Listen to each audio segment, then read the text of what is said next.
कभी सोचा है कि हमारे चारों ओर की दुनिया इतनी जुड़ी हुई, इतनी कनेक्टेड कैसे है? आज हम बात कर रहे हैं ग्लोबलाइजेशन यानी वैश्वीकरण की। एक ऐसी ताकत जिसने हमारी दुनिया को पूरी तरह बदल दिया है, अक्सर हमें पता भी नहीं चलता। तो चलिए समझते हैं कि ये सब है क्या। जरा इस बारे में सोचिए। एक मैगजीन का डिजाइन बन रहा है लंदन में और वो छप रही है हजारों मील दूर दिल्ली में, और ये सब कुछ इतनी तेजी से हो रहा है जैसे कोई जादू हो। आखिर ये सब मुमकिन कैसे है? तो इसका जवाब है वैश्वीकरण। ये सिर्फ एक शब्द नहीं है, ये वो प्रोसेस है जिसने व्यापार करने का, बात करने का और सच कहें तो हमारे जीने का तरीका ही बदल कर रख दिया है। आज की हमारी पूरी चर्चा इसी पर है। तो चलिए सबसे पहले ये समझते हैं कि वैश्वीकरण का असल में मतलब क्या है।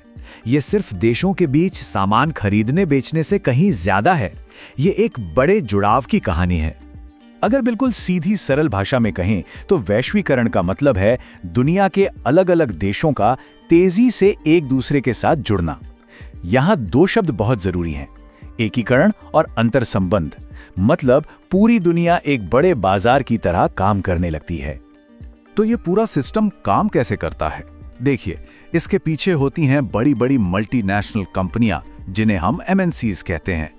विदेशों से व्यापार होता है जिससे सामान और सर्विसेज एक देश से दूसरे देश जाते हैं। और सिर्फ सामान ही नहीं, लोग भी बेहतर मौकों के लिए दूसरे देशों में जाते हैं। ये सब कुछ वैश्वीकरण का ही हिस्सा है। तो सवाल यह है कि ये सब हुआ कैसे? अचानक दुनिया इतनी कनेक्टेड कैसे हो गई? इसका एक बहुत बड़ा क्रेडिट जाता है टेक्नोलॉजी को। टेक्नोलॉजी में जो क्रांति आई, उसने सच में दुनिया को छोटा कर दिया। सोचिए, ग्लोबलाइजेशन के लिए सबसे पहली जो जरूरत थी वो थी चीजों को यानी सामान को एक जगह से दूसरी जगह आसानी से पहुंचाना, और टेक्नोलॉजी ने इसी मुश्किल को हल कर दिया। आपको याद है वो पुरानी फिल्मों के सीन जहां पोर्ट पर बड़े बड़े कंटेनर्स के बीच फाइट होती थी? हाँ, वही कंटेनर्स। उन्होंने शिपिंग की दुनिया में क्रांति ला दी। सामान को एक स्टैंडर्ड साइज के डिब्बों में पैक करके भेजना बहुत ही आसान, तेज और सस्ता हो गया। अच्छा, सामान भेजना तो आसान हो गया, लेकिन असली गेम चेंजर साबित हुई इंफॉर्मेशन टेक्नोलॉजी। जब जानकारी भेजना मतलब पलक झपकते ही संभव हो गया। यहां एंट्री होती है आईसीटी यानी इंफॉर्मेशन एंड कम्युनिकेशन टेक्नोलॉजी की। चलिए उस मैगजीन वाले उदाहरण पर वापस चलते हैं। सोचिए, लंदन में डिजाइन बना, फट से इंटरनेट पे क्लिक करके दिल्ली भेज दिया गया। दिल्ली में छपाई हुई और फिर प्लेन से वापस लंदन। ये पूरा का पूरा कमाल इंटरनेट और फास्ट कम्युनिकेशन का ही तो है। ये टेक्नोलॉजी की ताकत को एकदम साफ साफ दिखाता है। टेक्नोलॉजी तो ठीक है, वो एक हिस्सा है, लेकिन एक और बहुत जरूरी चीज है, सरकार की नीतियां। और इसे समझने के लिए भारत से बेहतर केस स्टडी हो ही नहीं सकती। अब आगे बढ़ने से पहले एक चीज समझ लेते हैं, ट्रेड बैरियर या व्यापार अवरोध। इसका सीधा सा मतलब है कि सरकार बाहर से आने वाले सामान पर कुछ रोक लगाती है, जैसे टैक्स बढ़ा देना, ताकि देश के लोकल प्रोड्यूसर्स को विदेशी कंपटीशन से बचाया जा सके। आजादी के बाद कई सालों तक भारत ने अपने लोकल उद्योगों को बचाने के लिए बाहर से आने वाले सामान पर यही ट्रेड बैरियर लगा रखे थे। लेकिन फिर आया साल 1991।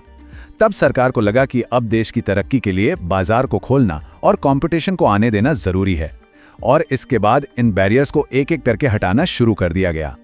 तो इसका असर क्या हुआ? अरे जबरदस्त असर हुआ।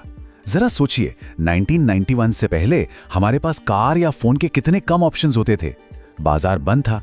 लेकिन जैसे ही बाजार खुला और दुनिया भर की कंपनियां आईं, ग्राहकों के लिए तो जैसे विकल्पों की बाढ़ आ गई। आज हमारे पास जो इतनी चॉइस है वो उसी बदलाव का नतीजा है। और हाँ, कंपटीशन की वजह से लोकल कंपनियों को भी अपनी क्वालिटी सुधारनी पड़ी।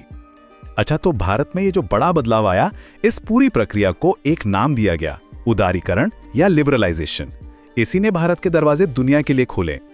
तो देखिए, उदारीकरण का मतलब सीधा सा है, सरकार जो व्यापार पर रोक टोक लगाती है, उन नियमों और बैरियर्स को हटा देना।